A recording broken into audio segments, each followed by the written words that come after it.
Please welcome this morning Rick Meyer. Thank you, Commander Schroeder.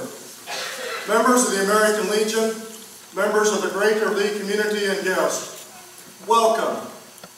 Memorial Day is a day in which we gather to pay tribute to those veterans who are no longer with us, and to honor those who are. It is a privilege and honor to stand before you today, as the veterans are the true heroes, the creators of modern history. In school, I did not enjoy studying history. However, historians inform us that history tends to repeat itself. There is much of history which we hope is never repeated.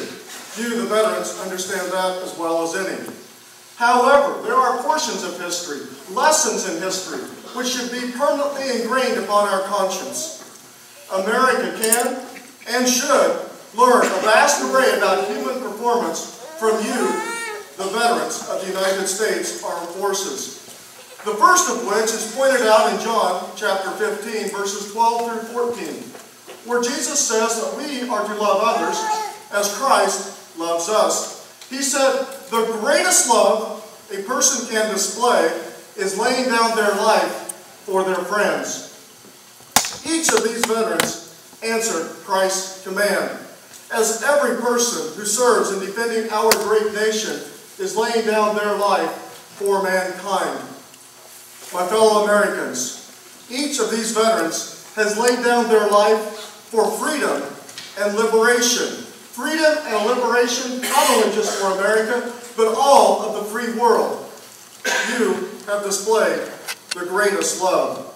Yes, you who survived the last shot of the last battle of the war that you fought or served in, you laid down your life. Did you not give up months and years of your life to serve? Flint Whitlock, in a recent book, The Fighting First, tells the story the Big Red won in World War II as they battled in North Africa, Sicily, back to England in preparation for D-Day, then landing on Omaha Beach, portions called Easy Red and Fox Green, on to the Battle of the Hedgerows, the Battle of the Hurtgen Forest, the Battle of Ogden, the Battle of the Bulge, and on to Victory Europe. And he states that in interviewing these veterans 60 years later, that they still have nightmares from battle.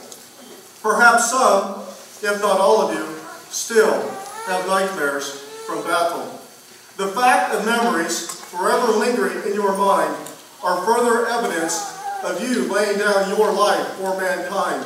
Whether those memories are 60 years ago, or 1 month ago, or any amount of time in between. Naturally, some have, and still do, wonder why you survived while others did not.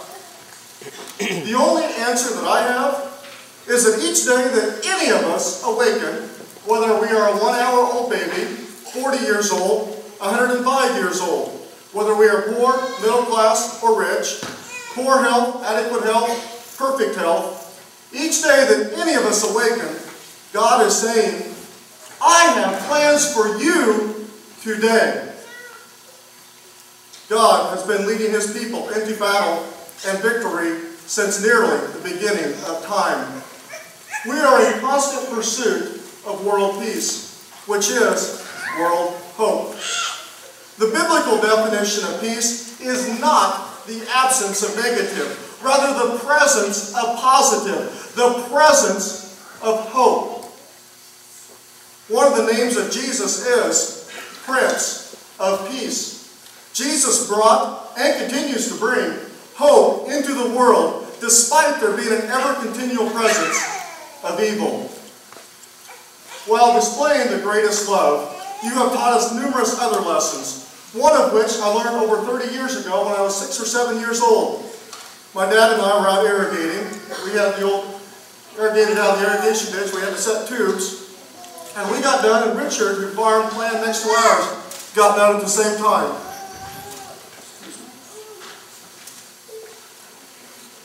I, as any 6 or 7-year-old, did not listen much to the conversation.